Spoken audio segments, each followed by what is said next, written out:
Hey Wargamers, I want to talk a little bit more about Kill Team today. We're getting closer and closer to the release, and as part of that, people that have advanced copies are giving their reviews and letting some things slide as far as what's actually inside the book. So with that in mind, I want to talk about some potential lists for Tau and some things that I'm still curious about or not sure about going forward. So before we get into that, I want to say thanks for watching. If you like this video, go ahead, hit like and subscribe. That way you don't miss any upcoming Tau content. Okay, so as far as what my Tau Empire Kill Team list might look like, it's a little bit hard to figure out exactly what that will be. There's a leak online on Reddit that's in the description below that gives us an idea of the point values and war gear options, everything like that, which is very helpful, of course, if you're trying to plan a kill team out to be ready for release day. But it doesn't tell us everything that we need to know about, you know, missions or specializations or anything like that. And so there's a big question for me as far as what the different specialists actually do. There's some idea of what snipers do. Snipers get to reroll hit rolls of 1.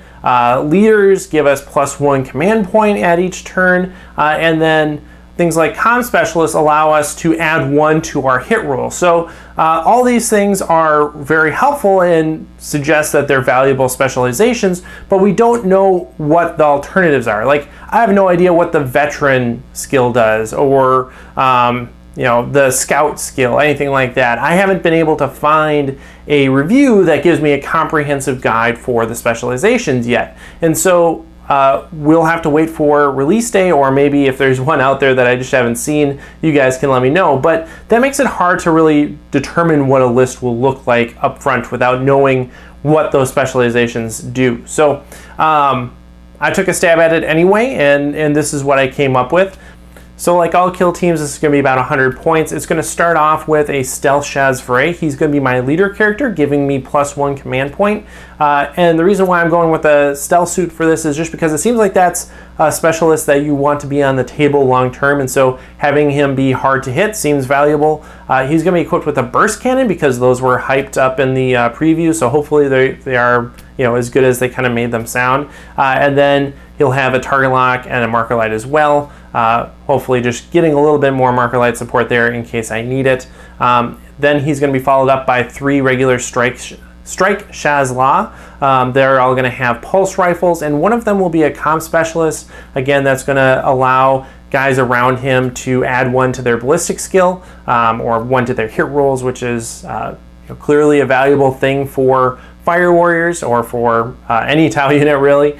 And the main idea here is that I don't want that comm specialist to be like a really valuable guy otherwise, right? So he's just a normal fire warrior, and the idea there is just like you have to pick if you're going to shoot at the comm specialist or shoot at the guy that's going to do more damage to you. And the guys that are going to do more damage to you are my 3 Pathfinder gunners. They're all going to have rail rifles.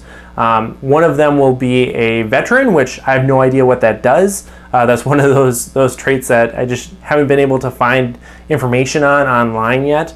But it has to be good, right? Like, he's an experienced soldier, he's a veteran, it has to be a benefit in some way, right? So sure, we're gonna go with veteran for now, and we can change it later. The other gunner is going to be a sniper, allowing him to reroll hits of 1, and then I just have a regular Pathfinder gunner that's with a pulse rifle, or yeah, rail rifle, sorry.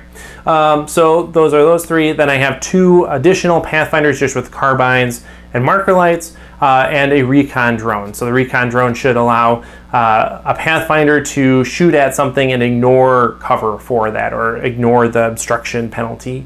So basically setting this team up as kind of a sniper nest with some protection up in front, hopefully. So that's the main idea there. I'm gonna try it and see how it goes.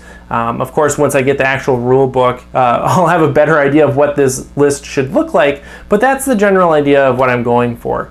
The major question that I have about building a list right now, though, is what to prioritize. In this current list, I'm taking fire warriors with pulse rifles because I want to avoid this -1 long range penalty, right? So if you're shooting at further than half of the weapon's maximum distance, you're going to incur a -1 to hit penalty. And for pulse rifles, that's 15 inches. The board isn't that big, so you should not have that penalty most of the time, making pulse rifles seem like a fairly good option. However, the alternatives are also really tempting when considering how narrow the board is and how close people tend to deploy, at least in the preview battle reports that I've seen online already. So it seems like people end up being really close together right off the bat, so having that 15-inch range maybe isn't that valuable. Instead, maybe we want to go with something like gun drones, which are going to have a lot more shots. Yes, they're going to be at a lower ballistic skill anyway, but you know, who cares if your range is only 18 if everyone's starting off only 9 inches away to begin with. So I think that helps quite a bit. I think there's definitely an option there. And then the other option is maybe I want breachers instead of strike teams, right? If, again, we don't really care about the range penalty, maybe it's more important, especially considering the sensitive nature of Pathfinders, that I want some breachers in there to serve as a stronger deterrent to people trying to get at those Pathfinders. So I'm not really sure. We'll have to, play it out, see how it goes. I'd love to hear your guys' thoughts. Is it better to prioritize reliability with fire warriors with pulse rifles, or is it better to prioritize volume of fire with gun drones, or is it better to prioritize kind of specialization with breachers? Whatever you think, let me know in the comments below. And of course, happy wargaming.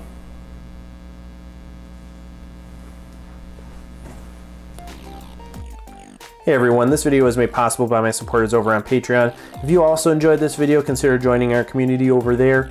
Special thanks to Max Harrison, NoExcusesPanda, Nick Steele, TauOswell, Paul Lueders, Jared Egeler, Brian Mann, Jake Johnson, Eric Jackson, Youhei Penguin, Peter Benjamin Parker, RP, Christian Gustavsen, Andy M. Young, Julian Peck, Giovanni DiMaggio, and Cristofer Sarale.